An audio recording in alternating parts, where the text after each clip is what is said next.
રાજ્યનું સૌથી મોટું મહાનગર અને સ્માર્ટ સિટી ગણાતું અમદાવાદ તો ક્યાંક ને ક્યાંક રસ્તાઓને કારણે બેહાલ છે। અમદાવાદની આસપાસના અનેક વિસ્તારોની પણ રસ્તાઓની હાલત ખરાબ છે।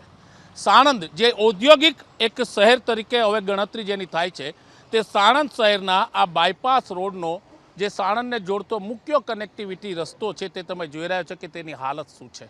છેલ્લા 4, 5 કે 6 મહિનાથી આ રસ્તો સંપૂર્ણપણે જે સાણંદ શહેરમાં પ્રવેશે છે ત્યાંથી આખો તૂટી ગયો છે। એટલે કે માત્ર ડામર અને કપચી ઉપર આવી ગયા છે। વગર વરસાદે અહીંયા પાણી ભરાઈ જાય છે। અહીંયા અનેક વખત અકસ્માતના બનાવો બને છે, અનેક વખત લોકોને ઈજા થાય છે, લોકોને ગાડીને નુકસાન થાય છે। પણ ઓડાના અંડરમાં આવતો આ રસ્તો હજી સુધી માત્ર થીગડા મારીને સંતોષ વ્યક્ત કરવામાં આવે છે। પરિસ્થિતિ એવી છે કે આ રસ્તે નીકળવું હોય તો તમારી ગાડી પણ ડિસ્કો કરે અને તમારી કમર ભાંગી જાય તે પણ નક્કી છે। પણ છતાં સત્તાધીશો, તંત્રના અધિકારીઓનું પાણી હલતું નથી। અહીંયા મોટા વાહનો કદાચ પોતાની રીતના કાઢી શકે, પણ નાના ટુ વ્હીલરોને નીકળવું